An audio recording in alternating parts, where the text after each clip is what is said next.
Good morning, good afternoon, good evening. How is everybody?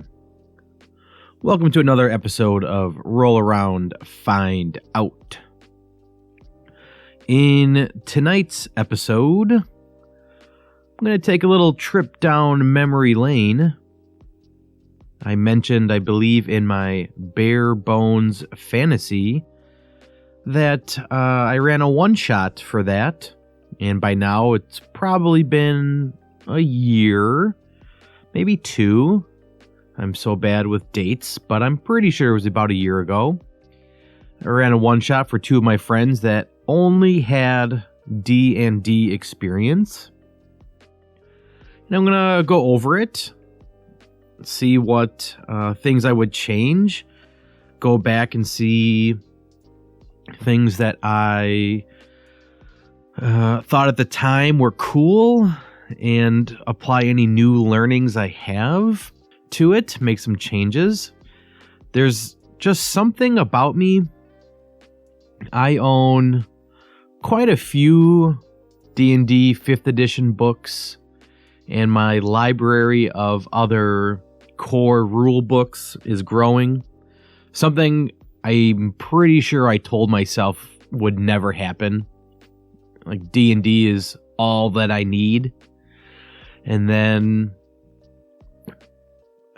Bare Bones, it was like my gateway drug. And then Knave, gateway drug. And now it's a sickness. Now I've got more books, more systems, than I'll ever run, that I'll ever bring to a table. But that's okay. This journey that I'm on has been fun. And actually, a friend of mine posted some YouTube short with a audio clip behind it, and it said that, you know, there's the expression that it's not the destination, it's the journey. And it's more or less what that was about. And I thought the way it was worded was just so perfect for this podcast. It said, well, if you enjoy the journey, who cares about the destination?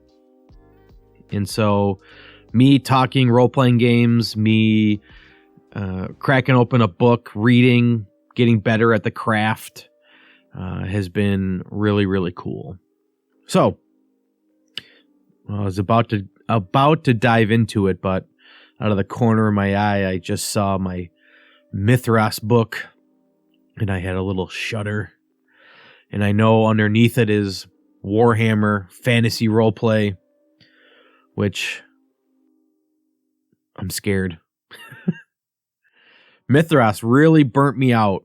Having 0 real-world experience with that was rough. I think that is at least 2 hours, 2.5 hours to make one character. That's wild. But that is on the future here. I will make a Warhammer Fantasy Roleplay character with 0 previous experience, and we'll see how that goes. But let's get into it. All right. So I think this was probably my first foray into using ChatGPT as a really helpful tool for my RPG creation. I mean, I've talked about it before. It's so amazing. And what I was saying before, I've got a good number of 5th edition books, whether it be rule books or what I guess are called full-length adventures. I've also got 3 or 4, I think there's 3 of them, if you go on Amazon, I think they're called the Game Master's Toolkit. And there's a brown one, a blue one, a black one, And I just bought a green one, which I'll get into all of those. This will be an episode because those are pretty great resources. However, I'm kind of pissed, pardon my French, because the newest green one, shame on me, I guess, is not the same size, shape, and it's a soft cover of compared to all the other ones. So I digress as usual. But literally scouring the internet, Drive-Thru RPG, Google for one-shot adventures, my summer school learning, or trying to find like a kid-friendly one-shot adventure, which for them would take a long time. And just, I don't know, I just can't connect with any of these. Like, to take somebody else's work, it's more work. That's probably not true. I'll finish my thought. I was just going to say it's more work to deconstruct another person's work. But what I think I mean is I want to be prepared at my table for any questions. Like, what's so-and-so's name? What's the weather like? How long has this been here for? And if I am reading a pre-made adventure, these are answers that I don't know. I didn't create the world. I didn't create the story, the situation, the scenario. And I worry that even for a one-shot, that I'll contradict some storyline, some story plot, and then all of a sudden we're off the rails. And now, don't take off the rails as in I'm railroading my players, but I feel like if I build the world, I know the beats. I know what I need players to do and how I can interact, bring NPCs in, bring situations in to get them where they need to be. Again, you're thinking that's railroady. Well, yeah, but for a one shot, and my primary purpose of this is for new players. If somebody I work with says, like just today, we have a chess club and I just swung on by. I had my business card, my newer business card RPG in my hand, and this woman asked what it was, and I was explaining, well, it's kind of like D&D in your pocket. She said, oh, I've always wanted to learn how to play. I've always wanted to learn more about it. And so, bam, perfect. That's the situation where I want to say, yeah, sure. Hey, give me a time. We'll get a group together and we'll run it. We'll run an adventure. And I want to have one story just ready to go. Motherships, the haunting of Epsilon 14. If somebody wanted to do that, I've got that memorized. I've got that on lockdown. I've added to it, ready to rock, ready to crush that. And so for me to read a pre-made adventure or something that somebody else wrote, I don't know. It's just not for me. So that leads me to, all right, let's come up with my own story, my own adventure. Way down on my list of to-do lists is to make another one and make it very much high fantasy, classic fantasy, goblins, orcs, maybe a dragon. But my home, my sweet spot, gothic horror. Vampires, werewolves, zombies, skeletons, plague rats, that type of stuff gets me going. So my ChatGPT history is long gone. I don't remember the prompts that I put in, but I'm pretty sure it was create me a one-shot adventure that will take players 4 to 5 hours to complete with vampire, werewolves, and zombies. Is probably how I started it. And then it morphed into what I have here, which I'll get into. But of course, if you've listened to any of my other episodes, I bury the lead as far down as I can. And so this went through a lot of revisions.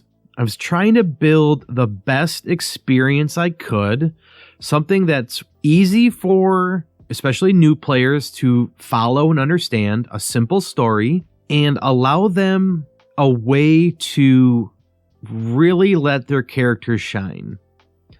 In, I think, my Bare Bones Fantasy, I had talked about that one of the players picked a dwarf, and in Bare Bones Fantasy, dwarfs have infravision. I think that's what it's called, which is better than dark vision. You basically like heat sensing. And so part of my story I had built in, which I'll get into, but they have a part where they have to leave the tavern that they're in, and they're surrounded by a thick fog. And so it was just absolutely perfect. The player remembered, hey, I have this infravision. How can I use this? Does this help me see through the fog? No, it doesn't help you see through the fog, but it does show you that the tavern is surrounded by 10 wolves, except this one area, which maybe railroady instantly picks up. Player picked up. Oh, okay. Well, they knew that they had to leave, and so which way do they go? Well, they go where the opening is. Easy story, and allow players to shine and use their abilities. If you're running another system, anything that their character is good at, really let them try to use it. A good example, to no fault of my current dungeon master at all, but I'm a paladin, and part of my paladin abilities are divine sense, which I can sense celestials, fiends, and something else, which I've used it half a dozen times, and it just happens to be the campaign that we're in that those things just are not involved. And so that's a big bummer. Every time I use it, I'm fairly confident it's not going to work, but I don't want that to happen in my my story. However a player wants their character to be, within reason. They're not Superman. They don't have superhuman powers. Let them shine. Okay, rambled on enough. But let's get into the premise, the synopsis, the intro to what this one-shot is. It is called Black Moon, Raven's Bluff. Black Moon is a one-shot designed for 3 to 5 third-level adventurers, but can easily be scaled up or down. It is a dungeon crawl one-shot that should take 4 to 5 hours to complete. Monster stats, NPCs, maps, and pre-generated characters are all included. Try to make it as professional as possible, but at the end of the day, it's just for me. I don't believe without major art tweaks, I could post this ethically, if not legally, on DriveThruRPG. I went and just, ripped things right off the internet. Maps, character stats, things like that. So, Raven's Bluff is a small little town. It's got everything you need, nothing you don't. Looking at my map here, we've got 15 buildings. However, they're really only going to be in one for this adventure. I'll read the synopsis I have here. The adventure begins in the quaint tourist town of Ravensbluff. It's famous for its ancient cemetery, Eternal Horizons, which is filled with a wealth of famous and infamous people. It gained its notoriety from its prime real estate on the edge of a beautiful bluff overlooking the Haggers Sea. Rumors say the greatest minds of all time rise from their graves every night to share stories. While the locals are unfazed by such nonsense, though no one ever goes there at night.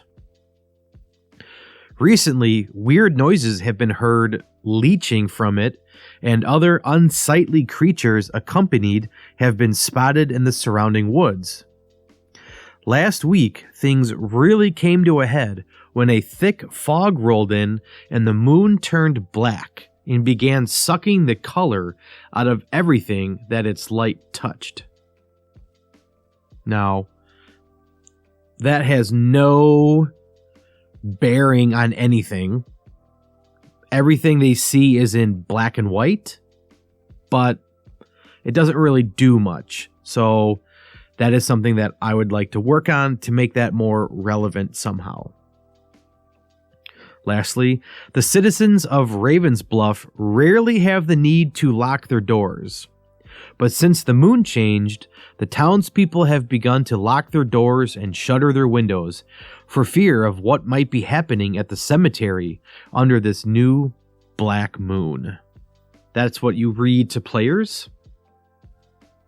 Then here is the intro beginning for players. It says here, as the players make their way through the town, entering around dusk, crows are cawing and the town bell rings, signaling the new curfew as people disperse from the town square. The watchman placed a curfew on all of Ravenswood. Shops have closed early, and the locals are not willing to house a stranger in these uncertain times.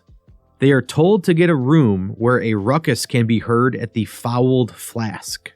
When the players approach, they will notice the door is locked from the inside. A simple knock will reveal a rusty metal eye slit in the door where the barkeep Erlin will give the players a once-over and open the door, locking it again behind the players. When players enter, they see 6 locals hamming it up. Most have come here to forget about what's happening outside. And so, the adventure. We've got NPCs. I've got a table here of everybody that's here, their job, their title, their quirk, and why they are here, their main purpose in the story. The main thing that really matters here is that Madame Amaranth is here. Madame Amaranth is a beautifully stunning red-haired lady. The goal is that players notice immediately that she is at a class above everybody else in here. Because I'm spoiling this, Madame Amaranth is a vampire. She is sort of, kind of, maybe connected to Strahd. What's his full name? I've never run it. Strahd von Verovich, I think. And I believe in Ravensloft, Strahd has a bunch of female, what are they called? Who's ever listening to this knows instantly, but basically underlings that are women that he sleeps with. That's factually inaccurate, I'm sure, but roll with it. And so the point is, Madame Amaranth is kind of a love child, a bastard. What's a female bastard? Is there a thing? Interesting. Never thought of that. And Strahd, if asked, Strahd would be mentioned, but Strahd's never revealed in here. But long story short, this is Strahd's daughter. One of many that he has, I'm sure. And for her birthday, Strahd gifted Madame Amaranth Ravensbluff and the accompanying cemetery next to it to start her own chaos as she pleases. And so the players will eventually find out who she is. It gives a chance for players to talk to themselves, talk to NPCs, get a little lay of the land, ease into the story. And then eventually, Madame Amaranth is going to lay the smack down, taunt players, and say that she's been looking for somebody that meets her criteria She's looking for superior blood to help celebrate her birthday. And so when she's hamming it up, she's getting free drinks because she's beautiful. All the bartender people there are just giving her drinks. She also has some bodyguards there, more or less. They're werewolves. And so what the Black Moon actually does, I said it didn't do anything. What it actually does is it doesn't really do anything for the players, but it's for the situation. It lets Madame Amaranth walk around all the time. The sun doesn't come out. It's all the Black Moon. It's been there. It's not going away. And it animates everybody in the cemetery, which we'll find out is like the major part of this adventure. The players learn more about what's happening. Lady Amaranth reveals more or less herself, her plans, and then taunts the players by saying that she thinks somebody in the party has the superior blood that she's looking for. And as a test, they have to come find her in the cemetery, in her crypt in the cemetery. And if the players don't find her in, I think it's 12 hours, that she'll lay waste to the town. I like this setup. Their reasoning for coming to a town, I feel like starting any D&D adventure, any RPG adventure is tough. You know, why are this group of people that are at your table all coming together at the same time? And I know, trust me, I know, session 0, planning, maybe you're related, maybe everyone was contacted through a letter, magically. There's countless ways to make sense to it. Especially for a one-shot, you just tell your players, like, hey, roll with it. You're in this town. You've come to this town. Maybe you have a goal. You have a mission that you're trying to do. And great. I hope along the way we can do that. And my job as the GM is to weave that in somehow. But they get to the town. They get a little sense like, hey, why is this all black and white here? This is weird. And then the lawmen are saying, hey, curfew, you got to go. You can't be here. And so then they're ushered into the tavern. And right away, kind of a hot start where Lady Amaranth, Madame Amaranth is right there. And so they're in the thick of it and players don't even know. Maybe I would spend no more than a half hour tops here.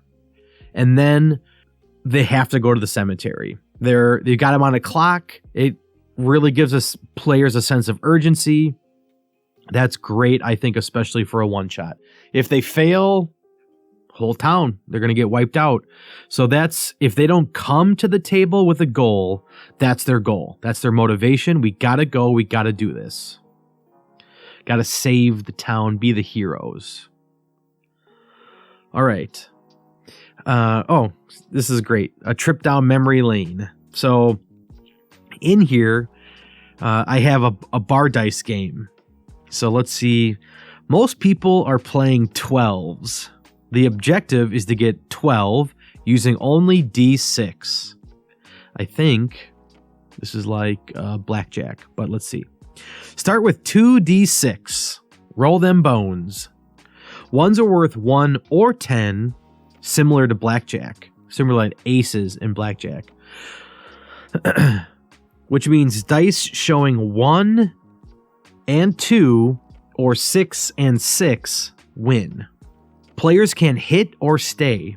Hit means they roll an additional D6. Try to get 12 without going over. Over 12 is a bust. So players have to ante up coin first and then play this game. While they're playing this game, preferably with Madame Amaranth, but however they want to do it, you know, they're learning and, you know, hey, what's been going on around here? You know, oh, hey, it's no big deal. It's nothing's going on. Pay up? Yeah, okay, great. And then just slowly, preferably Lady Amaranth. Yeah, this is a pretty nice town. It's kind of a shame what's going to happen to it. What do you mean? It's just this black moon. If nothing happens, something bad's going to happen here. And then slowly builds and builds to, if you don't come find me and beat my test, well, everyone's going to die. Okay. I have a second game here. Alternatively, players can play Ship Captain Crew. And this one I have to read because I know nothing. I remember nothing about this. Each player starts their turn by rolling 5 dice. They are attempting to roll a 6, a 5, and a 4 in descending order. And whenever the number they require is rolled, they, quote, bank it by setting it aside. For example, if the first roll of the dice shows a 6, a 4, 2 3s, and a 1, the player banks the 6 but must re-roll the 4 because there is no 5 yet. If their second roll is a 6, a 5, a 4, and a 1, they may bank the 5 and 4 together, and now they have a, quote, full crew for their ship. I don't drink. I don't really go to bars that often, so I don't know. This might be like that classic bar dice game. The handful of times I go there, it sounds like Yahtzee. They're dice in a cup, smash them down. I think that's what this is. Then I have here the winner is the player at the end of the round who has the highest score. When beginning the next round, play begins with the player to the right of the first player in the previous round. Alternatively, the player who won the last round starts the next round. Okay. So just again, an easy game, easy rules.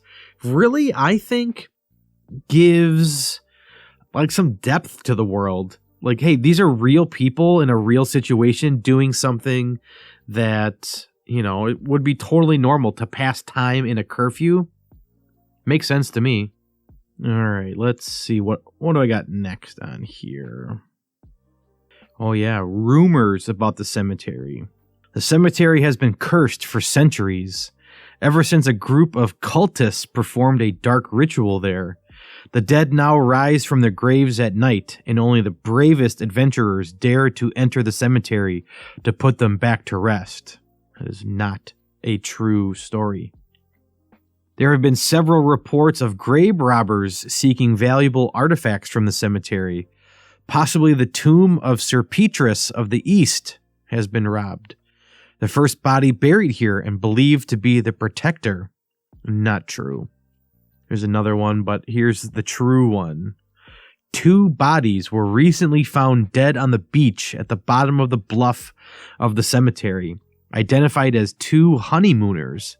The bodies have been broken from the fall, but their flesh appeared to be torn apart as if eaten by wolves. This is true. Because it was. And, I should maybe put in here that if they have some sort of super high investigation, they might notice, like, I wouldn't want to say punctures, but some clue that there's a vampire involved too. So that's something to look into. Next here I have the story can progress in at least 2 ways. When the conversation naturally fades later into the evening, a shrill scream can be heard outside. The bar goes completely silent. If the players look outside, they can see the black moon, but with the heavy fog, not much else can be seen. The fog also brings a terrifying smell of decay and death. Groaning, animals fighting, and scraping, however, can be heard. A metal sound can be heard from outside the front door, as if someone is trying to pick the lock. If someone opens the peep slide successfully, they will see glowing orange eyes. If they fail a sleight of hand check, the eye slit will squeak, raising awareness that you are inside. A skeleton will jump through the window after disappearing from the fog. The back door is also unlocked, and if players do not ask about it, in about 3 minutes' time, the back door can be heard swinging open and moanings as 2 undead wolves slump in. Or 2, if the conversation keeps flowing, Madame Amaranth will excuse herself to go to the bathroom, asking anyone but a player for an escort. Upon her return, she will have killed the escort and taunt the players to come find her, or she'll kill all of Ravenswood. She wants to see if the players are skilled enough and wants, quote, quality blood, but if not, she will settle for quantity blood. All of Ravenswood. If players try to attack her, she will turn into mist and head back to her crypt or the mausoleum. Okay? So now, for a one-shot, my goal, 4 hours, 5 hours, we should no way be at longer than an hour here. Half hour, 45 minutes, tops. Okay?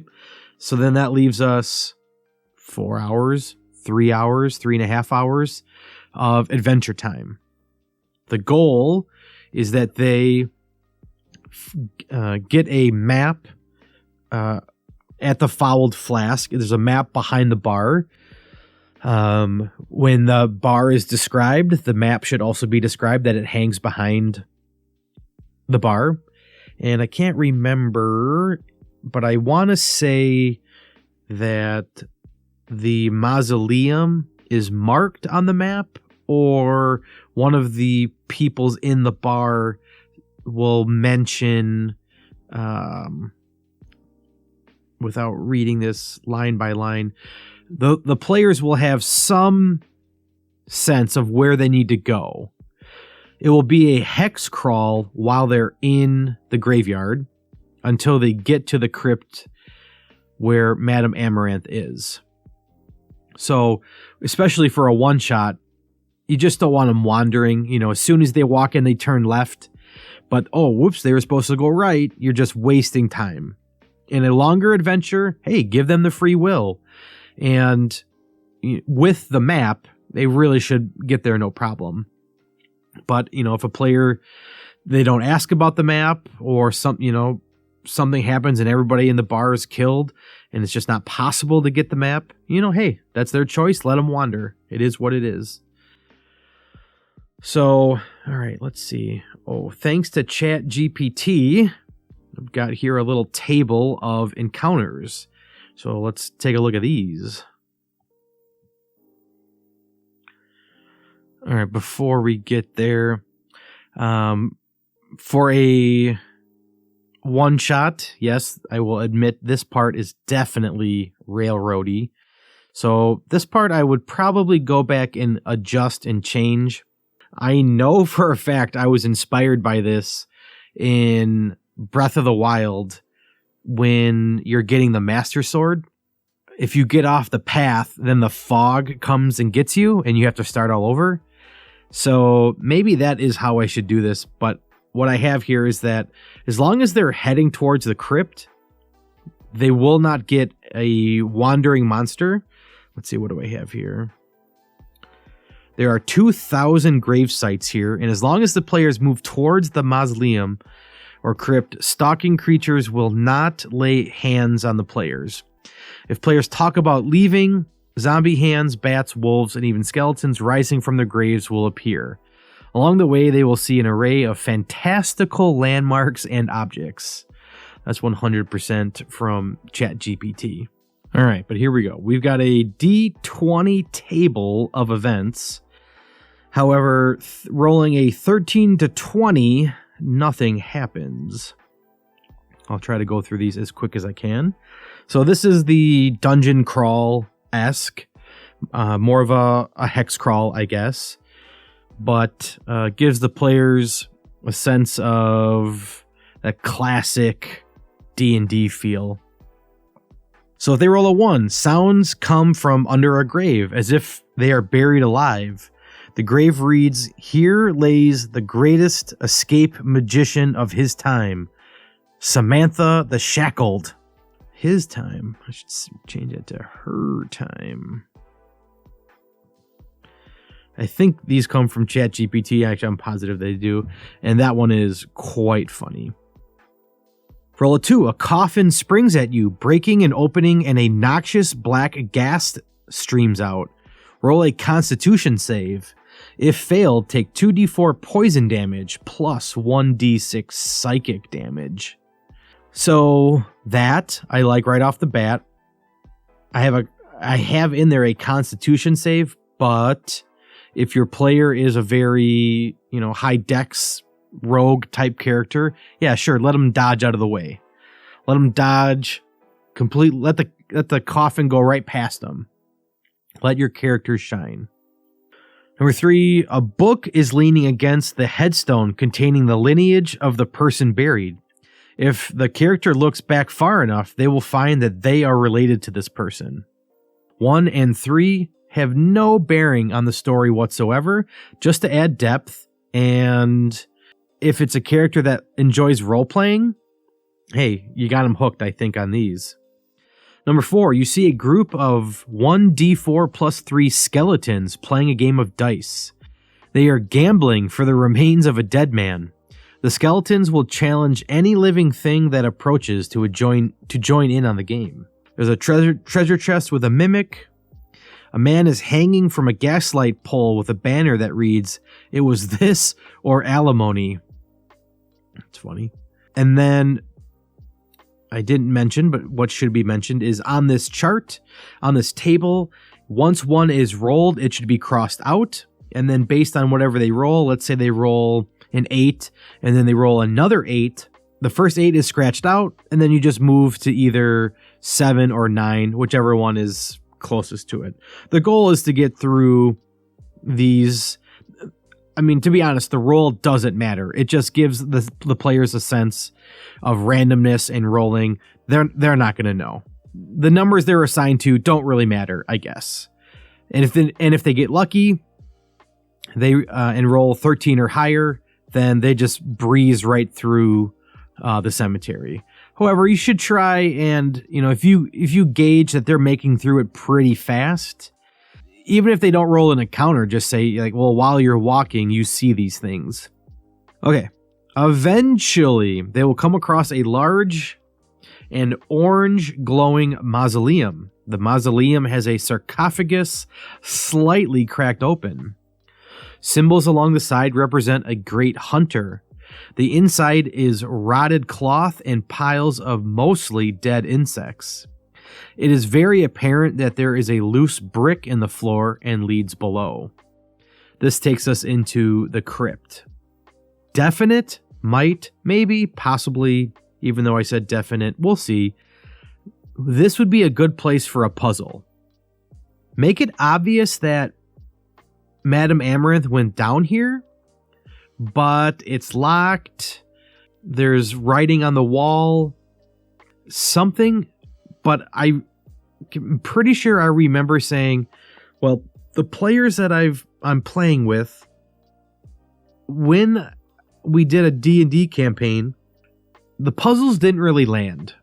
And I got them from, what is his name? It's on Drive-Thru RPG. Let me take a look here. Drive-Thru RPG. And it's a YouTuber. It's pretty popular guy. Puzzles and something. Let's see. This is something that I need to go back and up my game on. Well, it doesn't matter, but the main thing is that I was worried. I didn't want to slow the play down. In a real non-one-shot campaign, I think it makes total sense to have a puzzle here. But do you really want to waste a half hour, an hour? At this point, there's been maybe some combats, depending on how they rolled.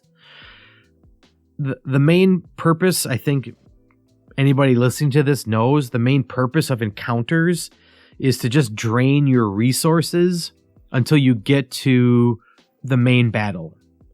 And so that's kind of the main purpose of the graveyard and more or less the crypt that they're down in here.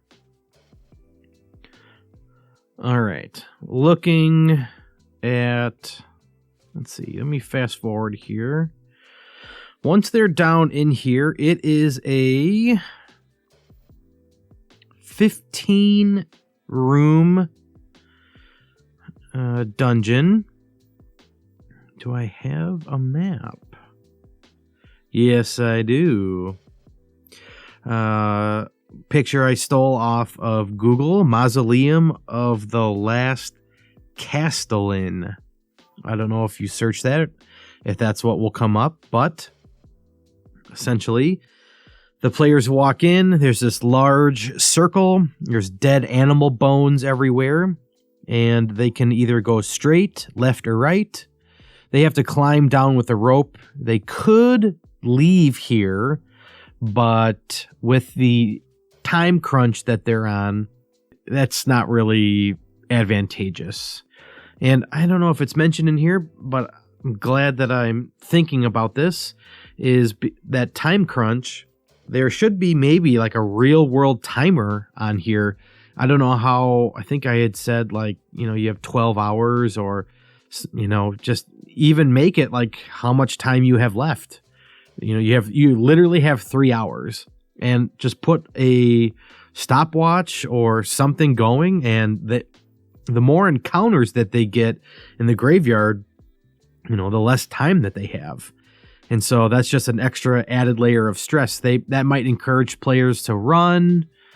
That might encourage players to use more resources so they can get through faster. Yeah, I don't know if I mentioned that, but that's definitely something worth doing for this, for sure. All right, let's see if I've got a short way to go through all these room descriptions here. 15 rooms is kind of a lot. What can I highlight here? All right, there's a trap chest with 2 potions. Chest contains the theme of a great hunter displayed on the chest. If they try to open it without disarming the trap, they will trigger a poison cloud that will damage them. Third room is filled with animal skeleton bones, which become animated if the players get too close.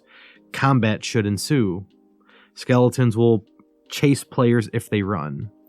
In the fourth room, as players walk down the stairs, a perception check can reveal the sound of gears turning behind the wall, and visually tiny little slits in the back of the stairs. A subsequent dexterity saving throw can allow the players to dodge the wooden spikes that come through the stairs, aimed at their Achilles tendons, causing a negative 5 feet of movement until treated. In this room, they find a pedestal with a single piece of paper that reads, "I am the predator, the hunter in the night. I will kill, I will hunt, I will kill, and I will revel in the thrill of the chase." Fifth room is a plain room except for one corner filled with rubble. If players investigate the rubble, they will find a semi-completed map of this dungeon, presumably made by the last adventuring party. Love that idea. Sixth room has 5 statues. This must be my puzzle here. Let's see. The sixth room has 5 statues of 3 men and 2 women carved in stone. Each is wearing clothes a skilled hunter would wear. The smaller female is sculpted to be holding a weapon and shield, but is not actually holding any. Okay, this is not a puzzle. When players exit this room, they will hear the sound of growling wolves. One wolf is to the west hallway and one to the south. If players do not kill quickly, one will escape to room 15. This idea I know I stole from Lost Mines of Phandelver. In the very beginning, the opening adventure to the starter adventure, I loved the idea that if you don't kill or capture all of the goblins at the beginning, they will run inside and alert everybody that you're coming. Now, everybody inside is in heightened alert. And there's the goblins that I think will drop the barrels of water or something to flush you out. That was a great idea, and I know I stole that. What did I say? Stole that for this. Okay. Room number 7. Nothing in this room. However, the door on the north end is heavy metal and locked with magic. If any attempt is made to unlock the door without magical means, it triggers a trap to the south. 4 large spears shoot towards the players.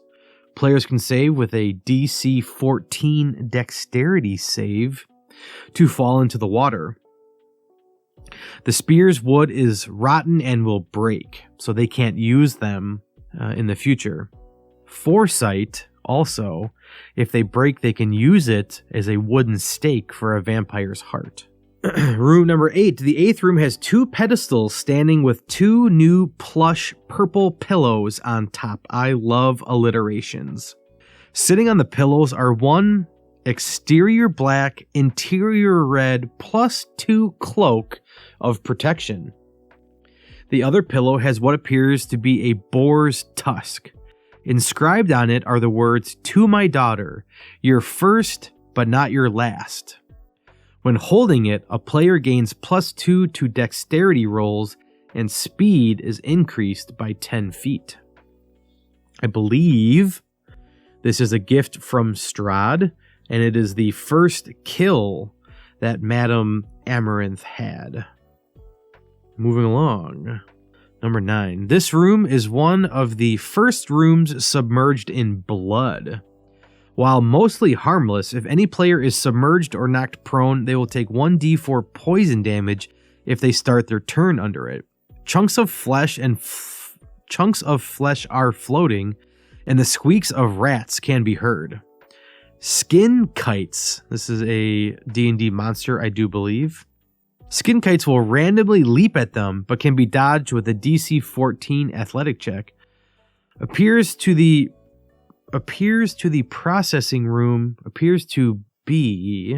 typo. The processing room for hunted animals with hooks, knives, and saws scattered throughout. A crack in the back of the room cannot be walked through by players, but it is the reason for the room filled with blood and water. Room number 10, the Grand Dining Hall. Bats are hanging from the ceiling. A failed stealth check will wake up the bats and cause an encounter. Half the bats will run away and alert Madame Amaranth. Now, I just remembered this. Thinking of all the things I've gone over, we've got a stealth check. We had a Constitution saving throw on the poisonous mist. I want to say there was a strength check somewhere in here. If not, I'm going to go back and add one. And this is part of the reason, let their players shine. You have a strong character, let them be the lead on this part. You have a quick character, let them be the lead, etc.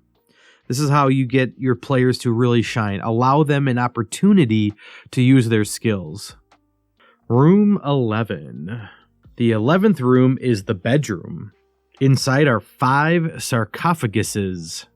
Sarcophagi? One of them, Madame Amaranth's, has the lid off of it. Destroying it will prevent her from returning back to this world so easily.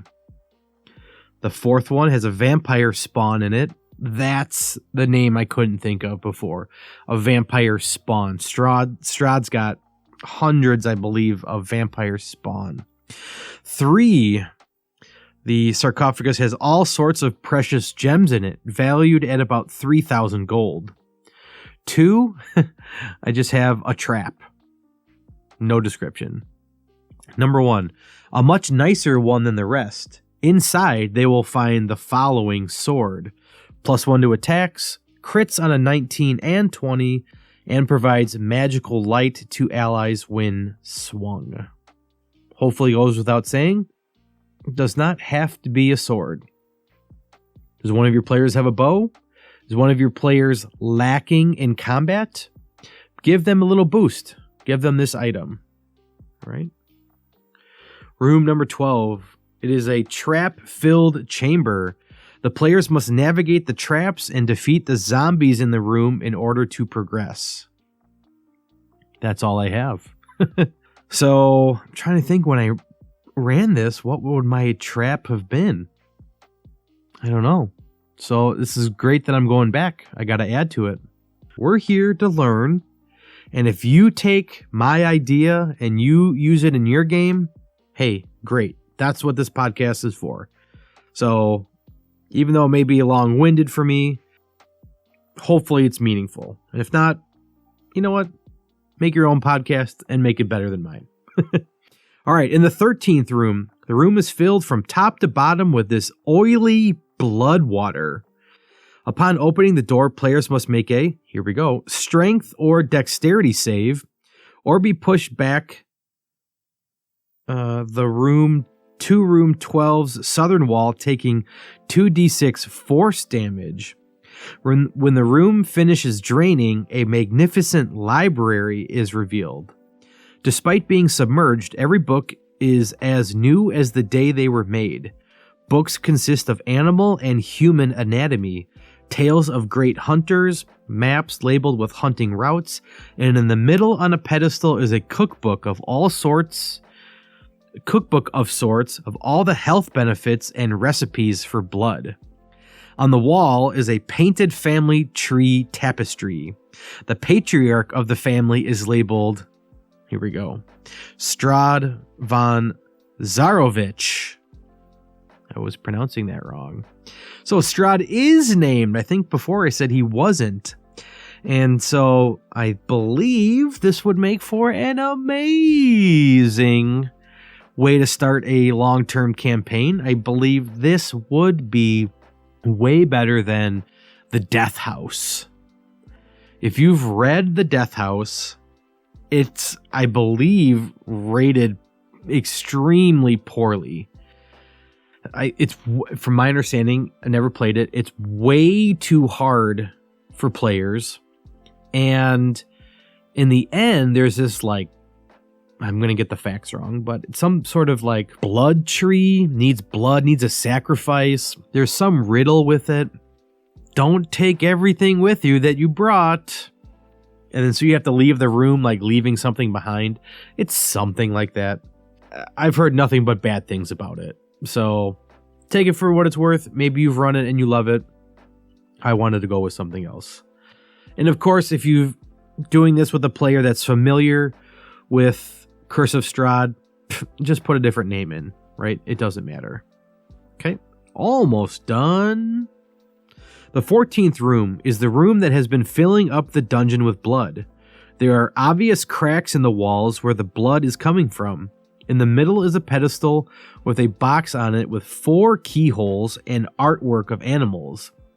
They need 4 keys to open the box that have pictures of hunting motifs on them. The room has thousands of keys in it and a large pile of bones in it. Any wrong key will animate bones to attack. An investigation DC of 13 can give players a hint about the themes of keys they need. Upon successful completion, the box opens and inside is 4 potions of superior healing. Let me go back to my map here. The map is the back cover. Thanks to Ben Milton and Professor Dungeoncraft, make the inside covers useful. For me, since this is just for me, I made the back cover of the map of the dungeon. Let's see, room 14. Yeah, so 14, they can walk in and walk out. If they want to solve the puzzle, then they can, and they can get that benefit, or they can just walk out. It's totally their choice. All right, the last room. The final room is the darkest room of the dungeon. The Black Moon's black light is piped down through a crypt and casts its light absorption onto the throne, leaving only a silhouette. No other form of non-magical light can exist in this room. The players might have, and I didn't mention this by name before, Bernard's holy symbol that they can use here to cast a dim light, and the bearer can do up-close combat damage without disadvantage. All attacks here will be made at disadvantage. The players can draw her outside of the room to use their torches if they flaunt/use the cloak and sword they found in the dungeon, as Madame Amaranth wants them back.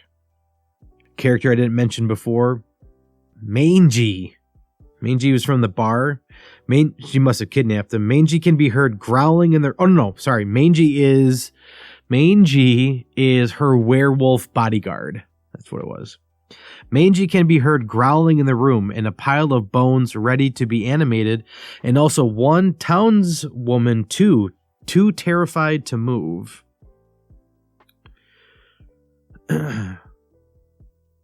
Madame Amaranth says, "What an honor it is for you to come and help me celebrate my birthday. My father is an avid hunter, and just like an animal, I knew I could lure you to me. I just wanted to celebrate this day with someone special. You see, most of you humans are just so easy, just so boring." Madame Amaranth proceeds to bite into the townswoman's neck, and they fall to the floor. "Sorry for all the mess. I've just moved in and just haven't had the time to clean up.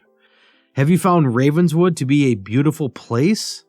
I think it will make a great place for my new thieving operation. Any chance you'd care to join?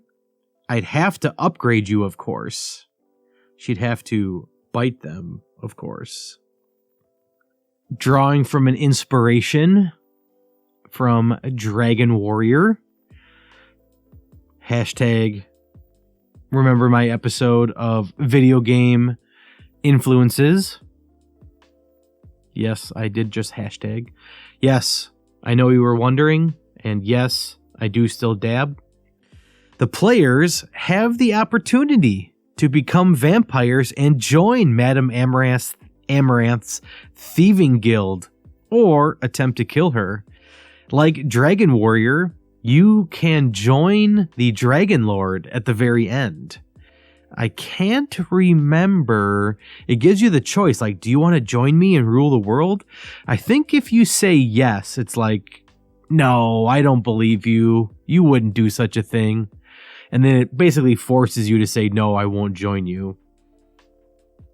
But hey, this isn't a video game, or at least a Nintendo video game. You have the option. If you want to join, go for it. So I thought that was a fun little thing. Then wrapping it up here. If the players are able to defeat Madame Amaranth, the Black Moon will cease and the curse on these lands will be lifted. The town of Ravenswood will be saved, but the players will have to live with the memory of the horrors they faced. Upon completion of this adventure, the town of Ravensbluff slowly but steadily returns to its new normal. Some believe an evil dark still lives in that godforsaken cemetery, but for now, peace has returned. So I think that's a pretty good one-shot. It's something I'm passionate about. It's the theme that I like. Dark or gothic horror. I've got stat blocks here for the skin kites, vampire spawns, bat swarms. That's all that's left here in this. Oh yeah, then there's the magic items here. There's a book of spells, a necklace of boar's cunning. I'd have to go back and see how you got that. Circle of protection, and then the flame blade. What else do I have? Random character motivations. Oh, I have a table of critical fumbles and critical successes. The hex crawl through the cemetery. And that's it. I encourage you, if you're listening to this, the chances are very high you've done something like this. But if you haven't, or if you haven't done it in a while, I encourage you to go write a one-shot. Fill it with as many creative ideas that you can think of, some themes that you're interested in. Just, do it, as Nike says. I think you'll thank yourself when you're done. It keeps things fresh. Just the benefits of writing, I think, are huge. And while I may not do it every day, I'm always thinking, I'm always tinkering. And like I mentioned a handful of times, I would definitely go back and change this. There are changes to be made and improve it. So Let's see. Anything else? This is a relatively shorter one. Yeah. I think along the way I said things I would change. So it was good to shake the rust off on this. Maybe the woman I work with, me, her, and a couple other teachers will get together and we'll run this. I'll run it for them. And so it was good to get the dust off. So blabbering, but hope you enjoyed it. Go out and write something, even if it's ChatGPT. I guarantee you type in a prompt and ChatGPT will get those creative juices flowing, whether you use it one for one, like it gives you, or it's just a bouncing off point. Get out, write, come up with something, and crush it. Find a way to run it if you can. So, thanks for listening to this episode of Roll Around, Find Out. Hopefully you got something out of it. It was good for me to talk about, shake the dust off. So we will see you in the next episode. Later.